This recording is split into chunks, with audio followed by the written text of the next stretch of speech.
basketball lifestyle. It's my lifestyle. 5, 6, 7, 8, 9, 10. Welcome back to the Grounds Crew, ladies and gentlemen. I'm back from my vacation. Thanks for holding down the fort. We missed you so much. Guys, it's been a week. But before we get started, as always, make sure you like and subscribe. Toss us a review. Follow us on Instagram, Twitter, all that good stuff, at @the_Grounds Crew. We appreciate your support. Thank you for listening, watching, and subscribing.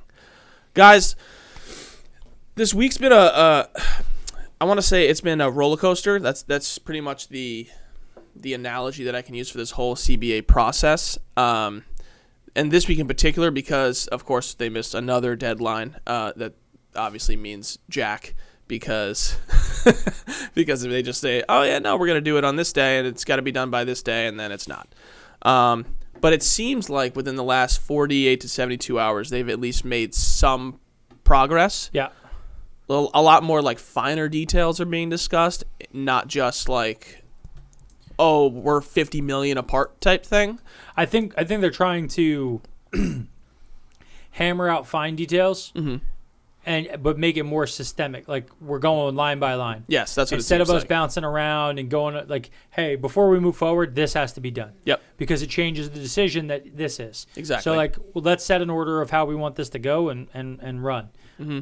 Because it seems like just kind of the updates that were coming out, you know, it was, hey, we're going to go this much million. Oh, no, we want this much million. And they were kind of getting closer to, okay, we're pretty close to an answer here. And then they're opening up different, like other more important conversations, international draft. Which the Players Association then punted and said, Yep. fine, there won't be a draft. Right. So, so like, it's stuff like that where it's like, why wasn't that also part of this, like, beginning conversation? Like, it seems like they're coming with stuff at the end. Like, I know that was also the big issue they had last week with, they kind of said, okay, here's our final proposal, and they slid in some stuff where like, hey, take it or leave it. Yeah. And then obviously that soured the whole conversation. And that's the hard part that we're getting into in general, is there's so much complexity that does go into this entire situation that I think it's you're being short-sighted to think that all of this stuff isn't always in play. It's just what we're all hearing, right? Yep. None of us are in the room. Absolutely. You think they're talking for 10, 11 hours constantly about one point? No, guys. Like, they talk about it. They throw it back and forth. They go a couple hours, and they go, you know what, let's move on. Let's try something else. Like, these things are all important. My thing is, and this goes back to the younger players in the game, is they're still not doing much for how guys get compensated early in their lives.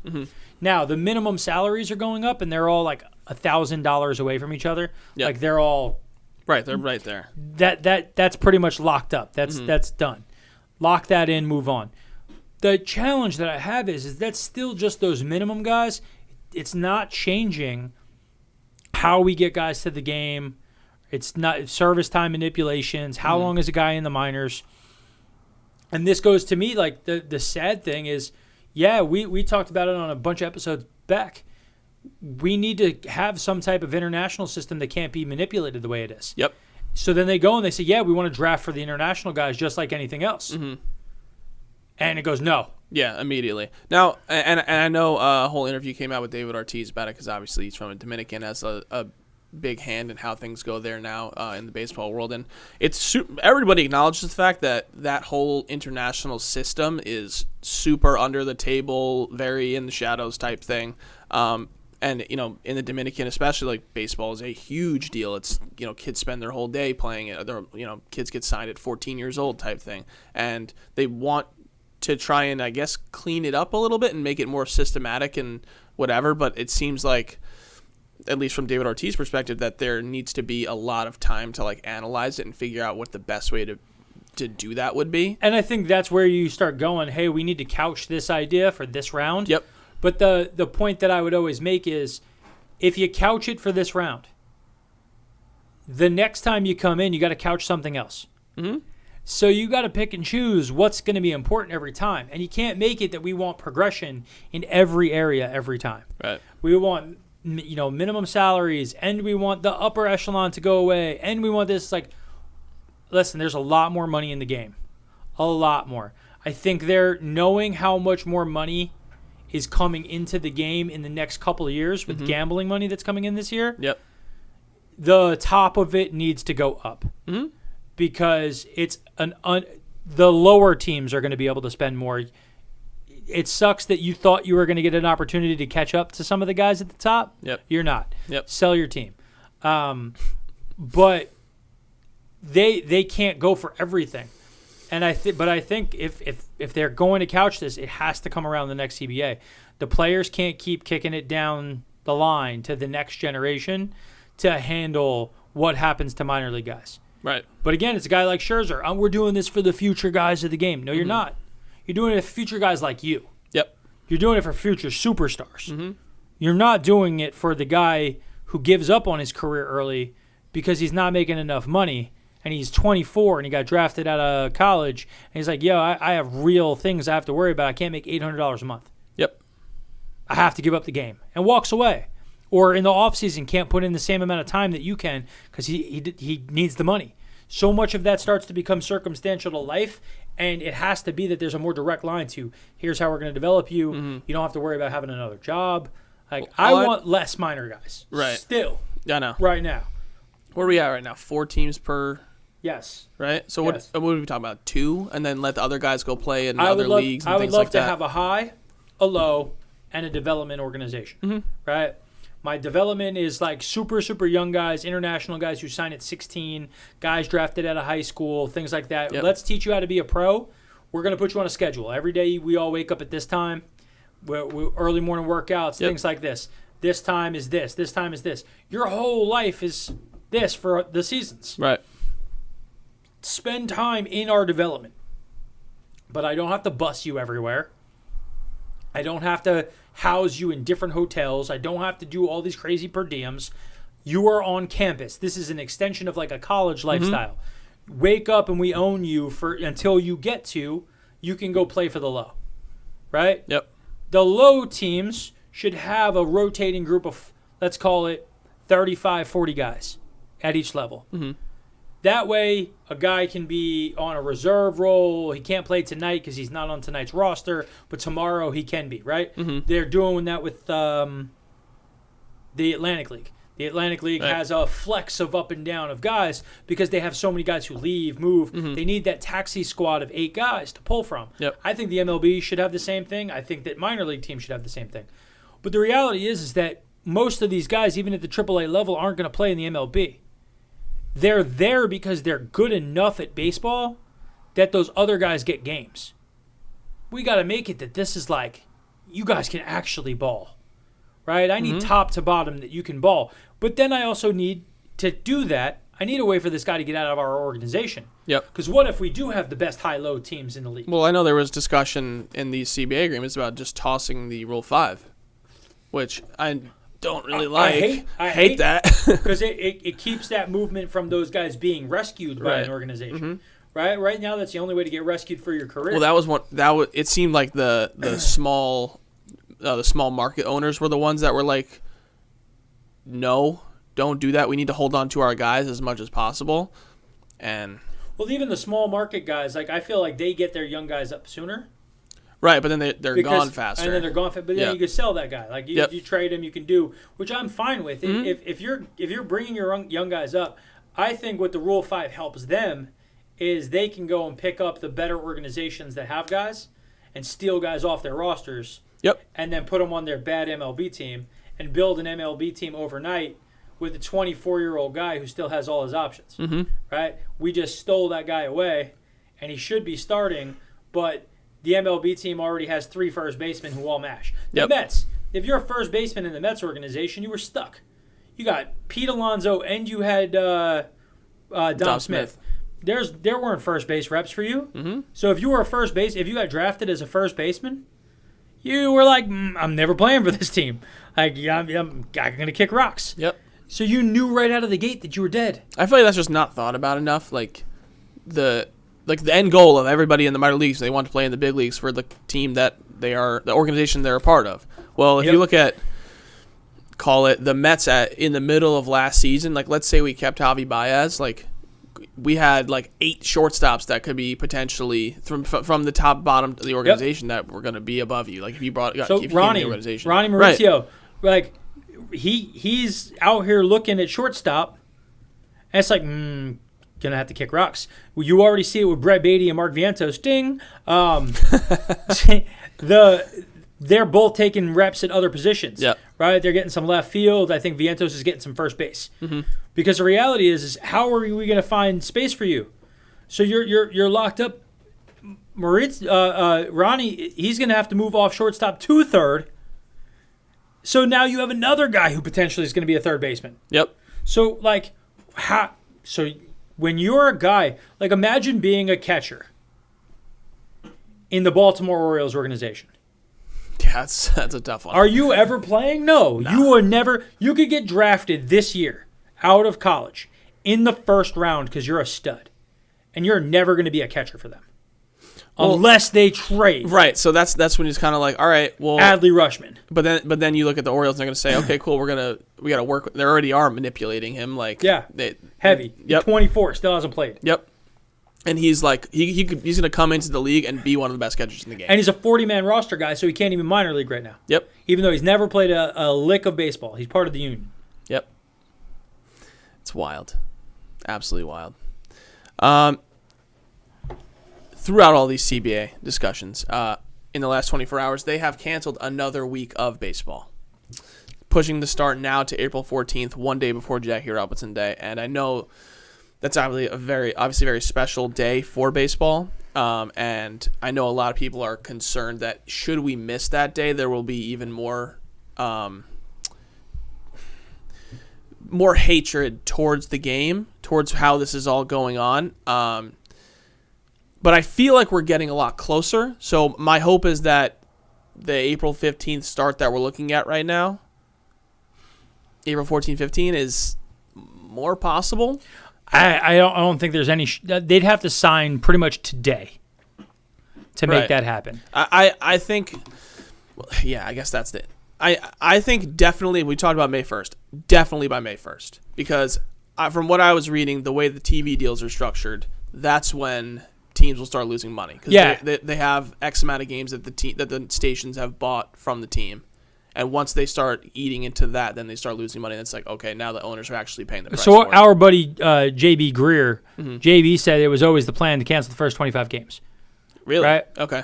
That owners wanted to get rid of the first 25 games anyway. Right, because they don't make that much money. Again, they don't make all the money, right? You get opening day money, and then it's raining. Like we had snow here the other day. Yep. Right? You're talking 2 weeks away, games would be getting played at Citi Field, and there's snow. Right.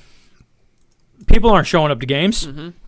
You pop off a end of March, like 38-degree day. It's miserable, right? So like those things get pulled aside, and those things impact, what it is. But like I think the big thing is like how do we get to the point that we have a reasonable expectation of what it is, right? Mm-hmm.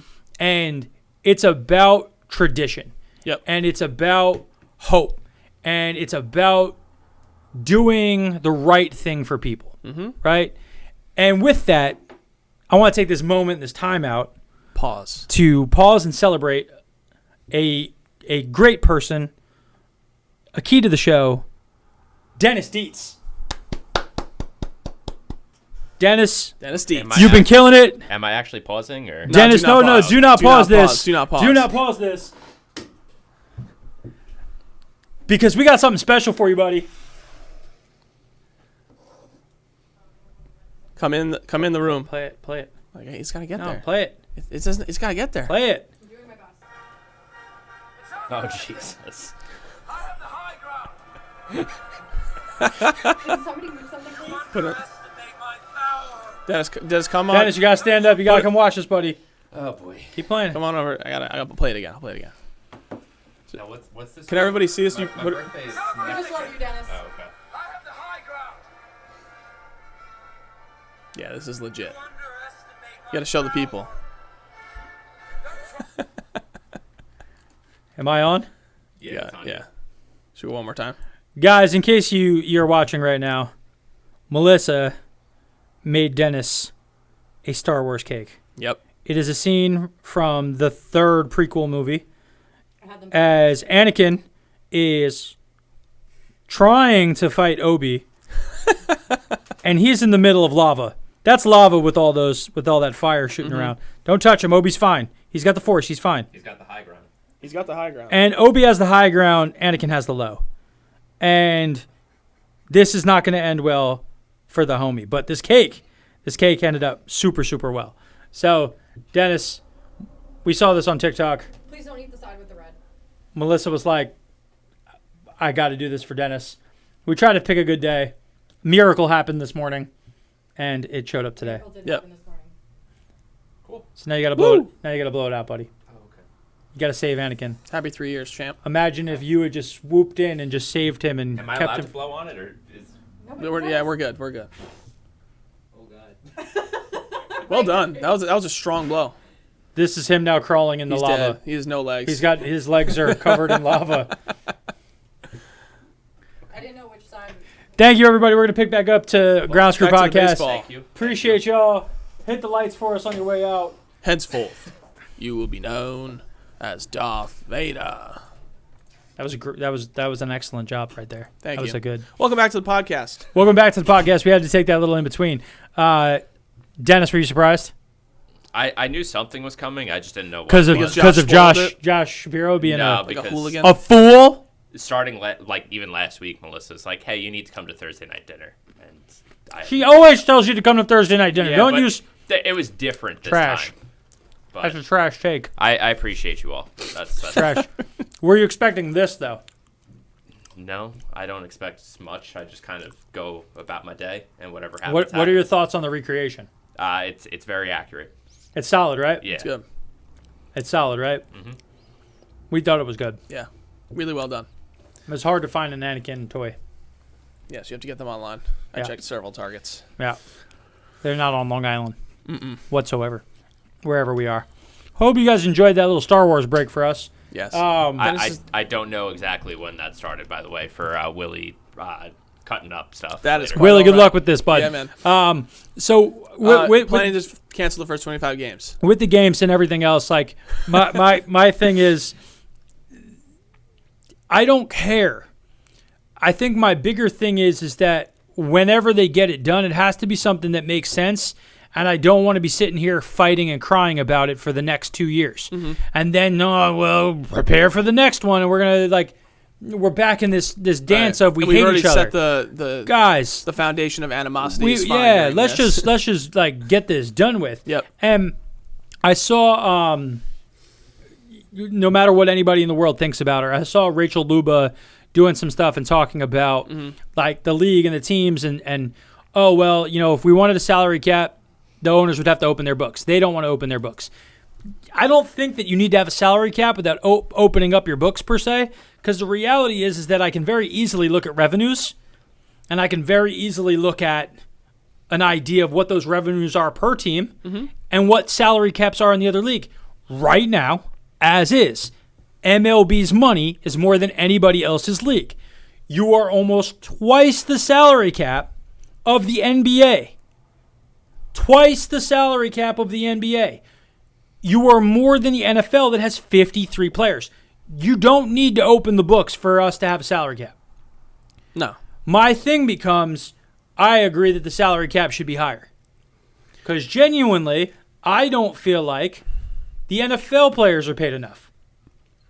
I think the NFL players do it for the betterment of the league. Because guys make more money in other things. They have other stuff they get. There's other promotions, and the game is just more exciting. These guys get more off-the-field stuff. Baseball, we keep having fits and starts, and nobody gets any sponsorship money. Right. And I think that stuff's got to change. Yes, so I agree. I hope that they all figure out where they're going to go with some of this stuff, because I don't foresee it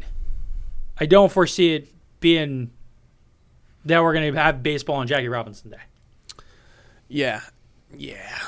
It doesn't look good. It doesn't look good. I want to think that once they kind of get some of the more fought over topics hit, that they'll be able to make big strides and just get it done from there. But I know there was talk from just removing the the CBT up higher. The number 290 was being thrown around. By the players. Yes. Now, granted, I understand that's their way of trying to push the MLB ceiling a little bit higher, which fine. I think the MLB even countered closer to like 250. I think they from what I heard, I believe they came up to 232 static hold for a couple of years, and then a slight escalation. Right. The players wanted a much faster escalation, and immediately that ended in 5 years, close to 290. Yep. And I would say that if you did that, like, you're so far outpacing everybody else. Yes, I think the speed of escalation, for sure, they need to bring it back to earth a little bit. The number, great, 290. Obviously, maybe the Mets and Dodgers are the only one that are going to really use that. I know, obviously, small market teams are like, what are you even saying, 290? Like, we're spending 40 right now, and not even some of them 25. That's obviously the big disparity, and I think that's really where the fight lies, is just the money things. And unfortunately, as much as we want to hope that other improvements will be made for younger guys and people who are approaching free agency or in arbitration, things like that, I don't think much change is going to happen there. I think it's really just going to stick with the money, and once that's kind of sorted out, whenever that actually does happen, that's where they're going to settle on the CBA, unfortunately. As much as we'd like some type of more systematic change. So, again, like, looking at it from, like, so I'm just popping in with other people. So the NFL dropped their money for the 2020 season during COVID down to 182, and it was supposed to be 198 million. Okay. This upcoming year, the salary cap is up to 208. And that's a big lift. But one of the things that is now coming out is that 2023, it's going to jump up another $26 million potentially a year. And that's for the overall cap? For the overall cap. Oh, wow. Okay. And that would be something where they can make a big jump. I'm seeing that by no matter what, by 2025 season, the NFL will be around $240 million per team. So again, my thing just becomes is like, we're using that in the NFL, and we know the NFL makes gobs of money, and we're splitting that out. Why is the MLB? Like, is the MLB's TV deal bigger? I don't think so, right? Like, it could be just the amount of games. Right, but I'm saying, like, even with the amount of games, it's probably not substantially bigger. It can't be just, like, TV money has to be included in the overall league revenue, right? So it is for the other sports, but it's not for baseball. Baseball is a subjective thing because we're not using that money to necessarily go with it. Because the other thing you have in baseball that you don't have as much with the other leagues is almost every team is now out here with their own TV deal. Right. So, like, the Mets lose money, but SNY makes it hand over fist. Right. The Mets can run at an operational loss and cry poverty, but then they're making $100 million on the rights deals and selling sponsorship to the game by owning the rights to it for their network. So, this is just quick research, but NFL, their TV deals are currently $110 billion over the next 11 years as of 2021. So break that down. So say that again. 110 over 21 years? No, 11 years? 110 billion over 11 years. 110 over 11 years. So roughly that is. 10 million a year? So 10 billion? 10 billion a year? That's what it looks like. And then the MLB TV deals, it looks like every team is getting 100+ million a year from their TV deals.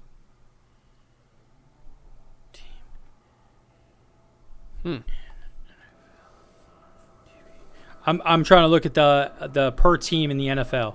What the teams are making on baseball sounds right. So the NFL's national media rights signed in March 2021 amounted to over $111 billion. This broadcasting deal would see the league's 32 team each receive a payout of $249 million in 2022. So each team, each NFL team makes 250. Each MLB team makes 100. So the NFL's TV deal is bigger. Right. So again, start to do all of the math. And when you start to do all the math, MLB can have a cap and function, and you don't need to see their books. You can extrapolate the idea. Mm-hmm. The biggest difference for teams is all of the teams make the same profit. Let's say each team makes $100 million in profit. The difference is how much they're each allowed to spend to get there. Right. The Mets can spend $250 and make $100 million. But the Athletics have to spend $70 to make $100 million. Because of how people show up to games, regional sports networks, all this other stuff. Right. Extrapolated. So my point is that's the inherent flaw in the system. Mm-hmm. So I do agree that they have to make the top go up. Yeah. And I was more of the mind that, hey, you can't, unless you change out ownership. Yeah. But like I would say you could have a salary cap to some degree.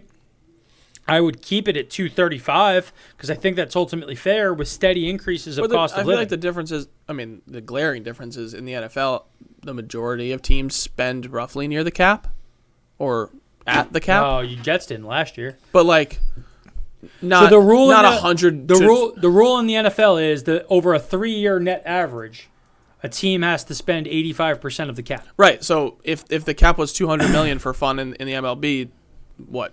25% is close. Like my thing is that again the players they turned down $180 million cap, but with $100 million floor.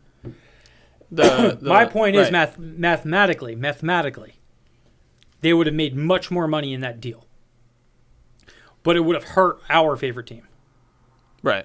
Because they no longer have the money advantage, right? Doesn't matter. You'd have to cut people. Right? But then that also devalues franchises. Right. Because now I have to go based off of other things. So, like, I there's no benefit I have to being in a big market, all this other stuff. And even suggesting keeping the luxury tax but making a floor, teams are even more so against because then they're forced to spend that money. And it's not like if they did create a cap and then had some type of floor, it seemed like if they used that idea, they would be a gradual. You'd get 5 years to get your team up to 75 or whatever it is.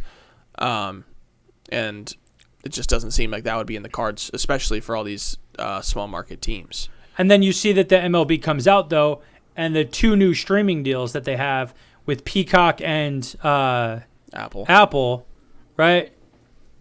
Apple is a 7-year, $85 million annually.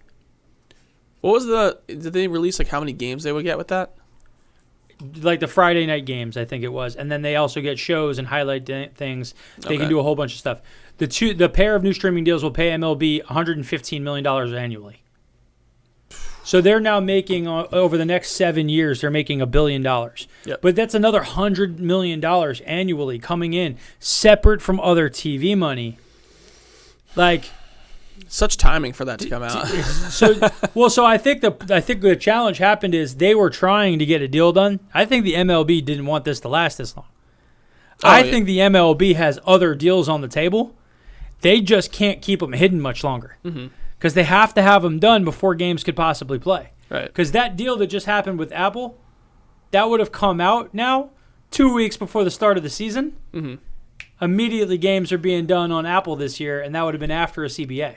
Right. So I just think that they tried. So does the fact that these deals are coming out give the players like leverage in the fact that hey, you guys are going to lose money if we don't accept this type thing? You have to because you literally just said between 2 new streaming deals that didn't exist before we started negotiations, each team is going to make an extra $4 million a year, right? Just for this thing to be streamed. Yep. Like you're making more profit.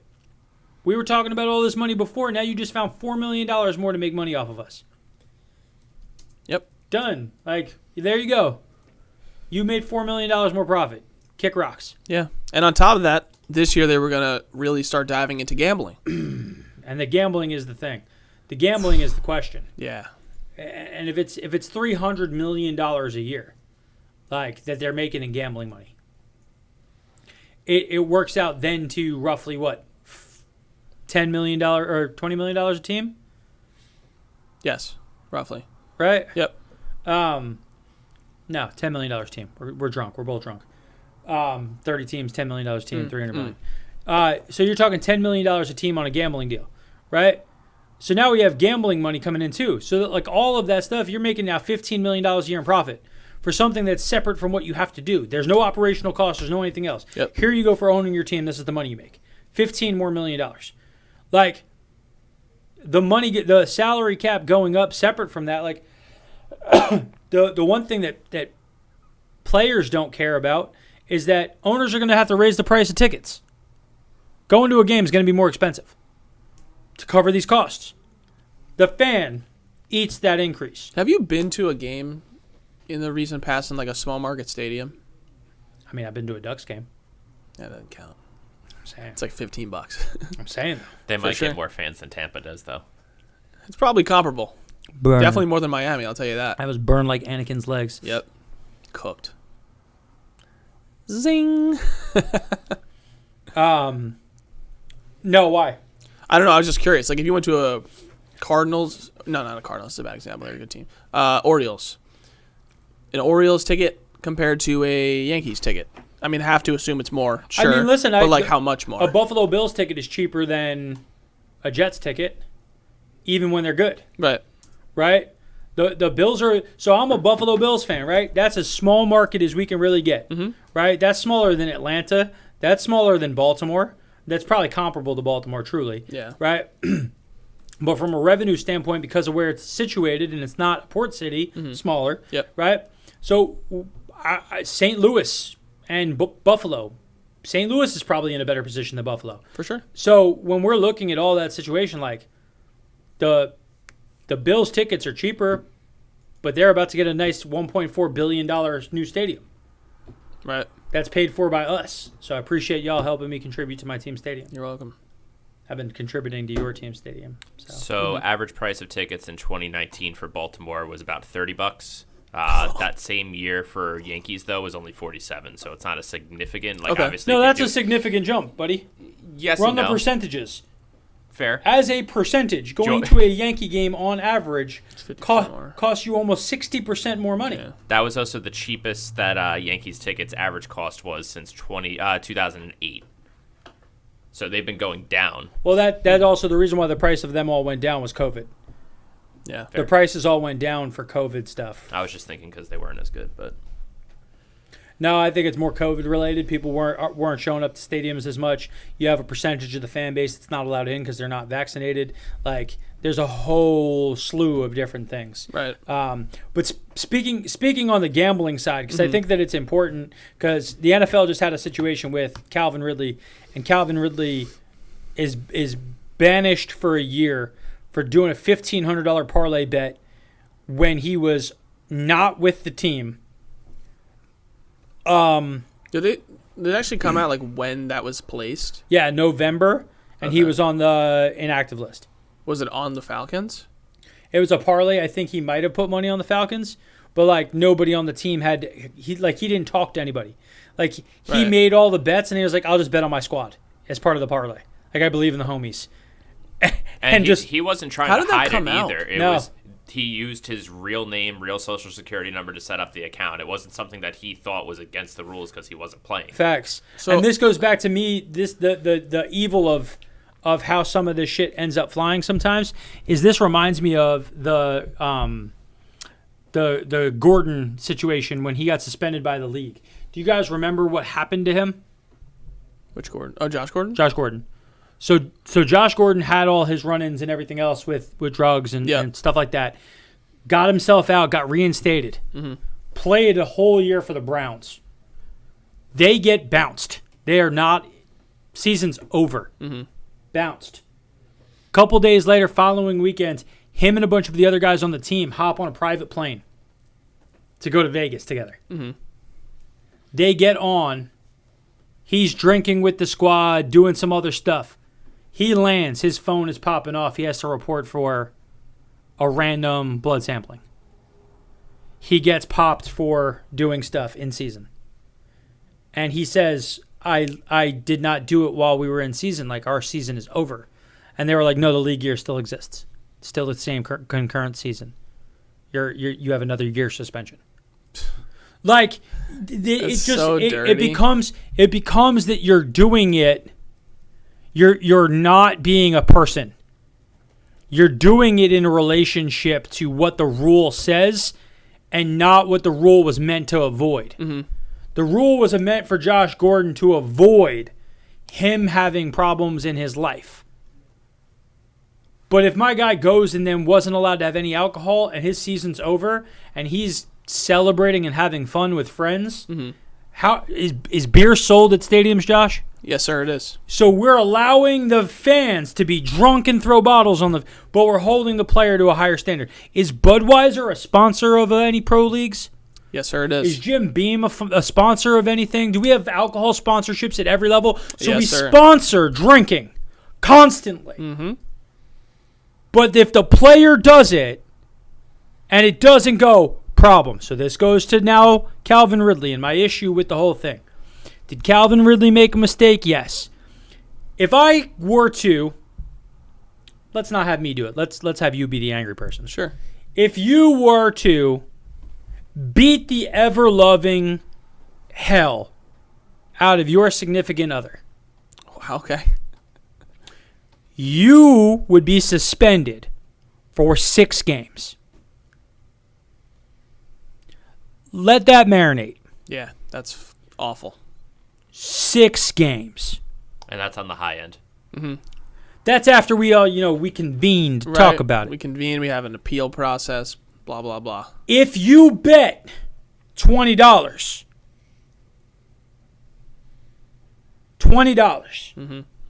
that Team X beats Team Y in a sport you play, banished for a year. 1 year suspension, non-negotiable. Guys, is FanDuel or DraftKings a sponsor of the NFL? Last I checked, both of them are. Oh, look, so gambling. Wow. Yeah. What the fuck are we doing? That is the right question. Like, Is there an appeal process for nope. this? It's just he's screwed. He's screwed because this is the CBA. Again, this is what CBAs do. It's collectively bargained contract. This is how we're going to act. My point is, you're telling me there's not an owner in the league who's bet on his team? You're telling me two owners sitting in a box together don't talk to each other and go, 100K says my team beats your team. You don't think that's gambling on the game in its truest sense? Mm-hmm. But it's fine because we have this distorted perception of what's morally just and what's not. Mm-hmm. Bro, it's so dumb. And the wording on the suspension is at least the 2022 season. Yes, it's indefinitely. Like he could be suspended the rest of his career. There's no definitive guideline. He might be Pete Rose. And this goes back to why I'm bringing this up on a baseball podcast. Pete Rose has been banished from the game for gambling. I get that his was much more egregious in large scale than this situation with what Calvin Ridley did. However, we got to separate some things. A guy can gamble as a manager, and you can't then take away what he did as a player with Pete Rose. His actions as a player dominated. Just count that. Yep. Bypass my other stuff. Still should be a Hall of Famer. Yep. All these things should not be kept from him because of that. That man will die. Pete Rose will pass away. Not in the Hall of Fame. And he'll be posthumously allowed in. So that everyone else feels better about it. But that man will have died with so many regrets on his soul. And we're all making these moral justifications for why one thing's okay and one's not. And it's trash. If an owner of a league takes money for gambling, kick rocks. If a guy is playing in the game and he's betting on it, problem. Yep. You got a dude who's injured betting in the game, I don't care. You telling me these guys can't play fantasy football? Oh, no, you can. I can manipulate. Austin Eckler has a weekly show for fantasy football. So, like, hear Austin Eckler with his weekly show. Like, feel me on this. Austin Eckler knows that he's playing, right, in the championship that weekend for $1 million cash prize. He knows the guy he's playing against has him. His team's up big. Does he let himself get tackled instead of breaking away for a touchdown? Does he tap out and say, I don't want to play in the remainder of the game, coach. I don't want to get hurt. We're already up by 4 touchdowns. There's 6 minutes left in the game. Put in Roundtree. Put in my backup. Mm-hmm. And he just won $1 million. What the fuck are we doing? Listen, the rule exists for the concept that could be a question that someone would actually. But I can do it in fantasy. I can do it in fantasy. Yep. I could go up. I could be 5 for 5 in a game, and I could be on the line for winning $1 million this week in my daily fantasy that I'm allowed to do. Yep. And I could say, you know what? I'm playing against a guy who has me. I'm gonna roll over here. What's fucking stopping him? What's stopping a guy making $700K, who's a starter but is on a minimum contract, from getting $1 million because he did a weekly, daily fantasy thing in baseball, and he's playing against himself? Yep. Well, I think just from the NFL's perspective, because all of the ease of sports gambling exists now, you just do it from your phone, do it from wherever you want. Now that this just happened, it allowed them to set the precedent of, hey, that if you gamble, which you can do easily now, this is what's going to happen to you. Yeah, but someone had to be the guy. But I'm saying is that's junk. No, it is junk, 100%. It's garbage. But you're allowing guys, you're okay with them doing fantasy. For sure. But you're not okay with them gambling.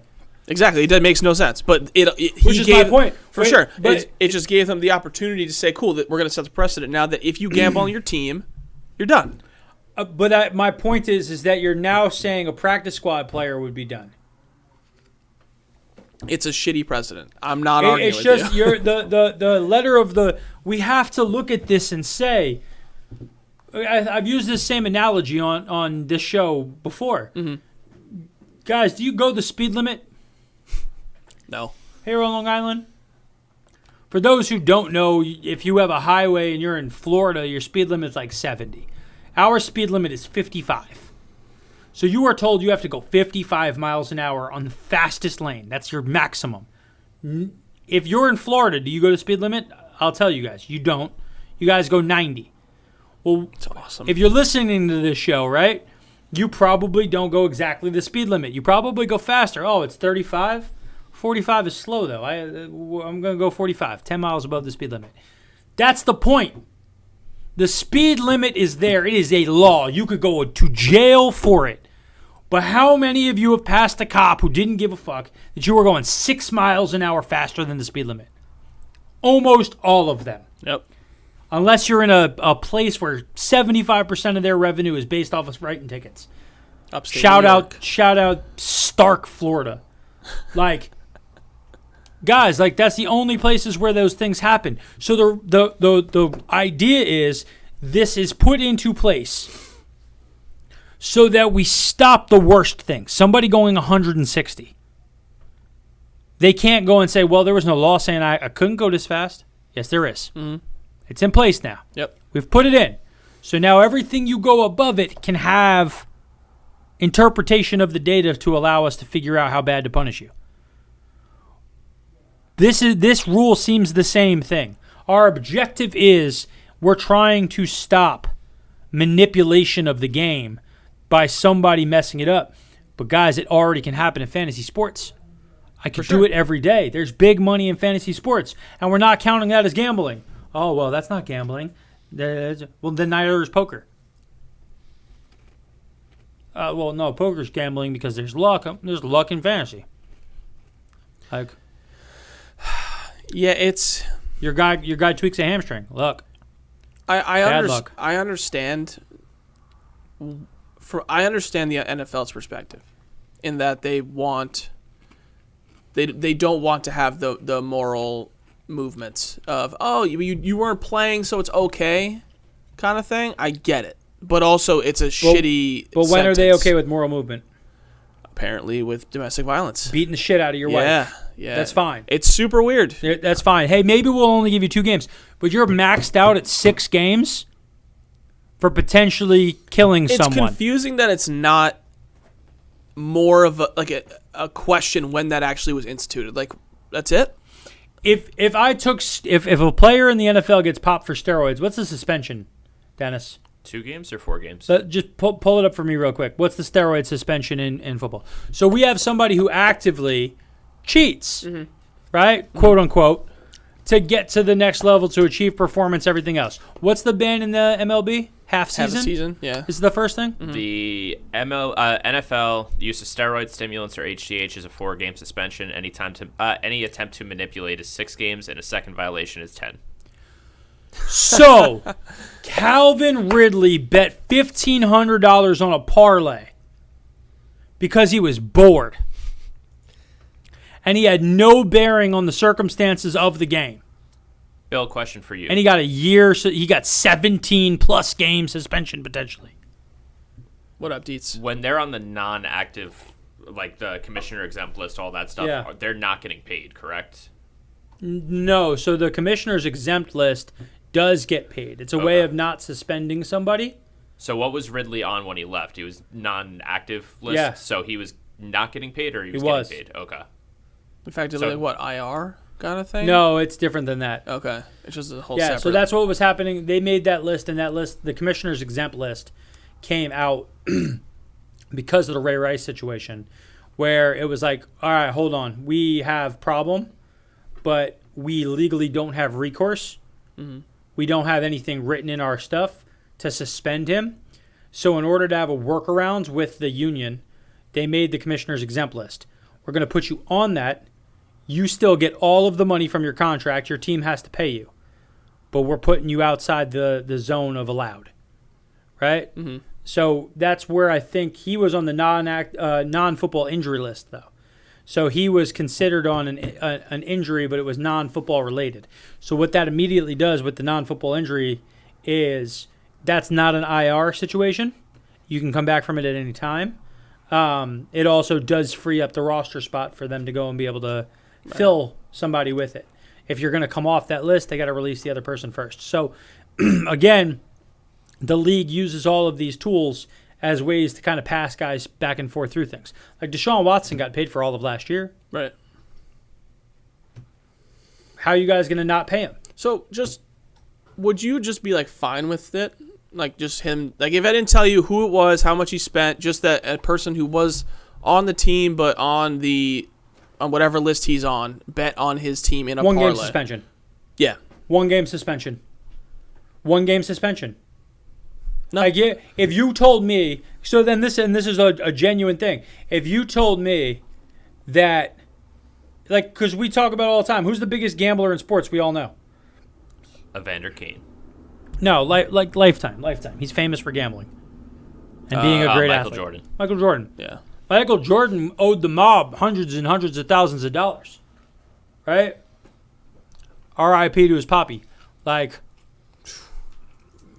listen, like, is that situation, right? That was okay because he was betting on other sports.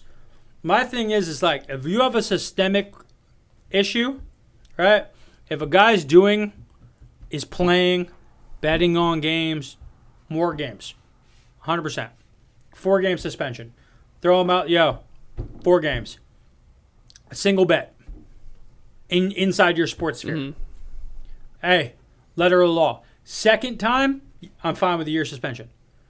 If you go and you find a guy adjacent to guy on injured reserve, something like that, unless I see that he had other issues, I don't care. But from like a rules perspective, how would you put that in writing that Participating athletes, like current, like rostered, active athletes who potentially could play in a game are restricted from any form of gambling on the sport, But wouldn't that effectively, including fantasy football? But wouldn't that effectively be Calvin Ridley? No, because you said he could come back at any time from that list. Non-football injury list. He's not active. Okay. If you're not, like, if you were a guy who was hurt for the weekend and you got ruled out for the game at 12:30 for a 1:00 game, and you put a bet on another team for 1:00, Right. I don't care. What are we talking about? The guy can't do shit about it. Yeah. But what if he put it This on his is own like, team? but again, this is like, we can say the same thing about fantasy sports, and nobody wants to bring it up. I could tell I could tell my buddy, hey, I put a lot of money on your team. If you guys are up big, like, don't score again, right? Hey, yo, I did a $1 million fantasy, like, daily fantasy thing. If you're up big, don't score. It's the same thing, but there's no fucking penalty. What drugs are we talking about? Like, we're picking and choosing what gambling is okay. Mm-hmm. And, like, the manipulation of performance can happen in fantasy sports. There's borderline as much money in betting on daily fantasy as there is in just generalized money line gambling. Right. Fuck off. So I can do one but not the other. Fuck off. I've gone on a cursing tirade because this is I can't. We'll label the episode as explicit. I cannot explicit. I cannot understand. Or we just put Mark Viento dings over every word that you said. Facts. He said it a lot. Bing bong over every time I say it. Yeah, it's a questionable subject. I see both sides. I see exactly what you're saying, and it is just because it's so commonplace now. It just seems like find a way to just phase it in and call it a day, and give like appropriate suspensions. Yeah, or I think, whatever. I think for all leagues, they've just got to get, if you're allowing fantasy gambling and you're allowing daily fantasy stuff for your regular people, there has to be a manipulation of what the rules are for the players. So then, like, it comes down to current MLB. If someone gets hit with gambling, are they Pete Rosed? Are they done? They would be. Right? Like, that's the precedent. And here's my thing. If you're playing in the game, like if Francisco Lindor was out there playing and he quote-unquote went on a slump and he was gambling the whole time, that you're manipulating the game. Like, right. Popped. Suspension. But if you're on 60-day IL and you're betting on the Mets and you play for the Mets, whatever. Facts. Like, what do I care? What are you doing? Oh, well, you could tell a guy he could play daily fantasy. It doesn't matter. Right. I'll just put my money in that. So it's all or nothing, really. Yeah. But that's my point. It's never going to be that. Absolutely. Because the Players money. Association will not allow that. Yep. There's no shot. There's no way if that happens, y'all can't take money for the league from that. Well, that was kind of like the Tyler Skaggs situation with the drug testing in the MLB. It's like there's almost none for non-HGH related testing. But then it's like, okay, cool. If we were going to do it, sometimes we'd have to do it like the NFL does or whoever. And they don't want that. Exactly. And because no league wants that. Because they see what the NFL does to themselves, hurting themselves for no good reason. Yep. Bypass. Kick rocks. Kick all of the rocks. Kick the rocks. Not Dwayne Johnson, though. Don't kick that rock. No. He will kick back. Or the movie The Rock. Great movie. All right, guys. That's it for this episode. We'll see you guys next time. Hopefully we have a more positive update. Bum, bum, bum, bum, ba-dum, bum, ba-dum. Like and subscribe to the Grounds Crew. You completely messed that up. I know. It could have been Grounds Crew podcast. What? The Grounds Crew podcast. It's the Grounds Crew, man. It's okay. See you guys next time. Bye. Baseball lifestyle, it's my lifestyle.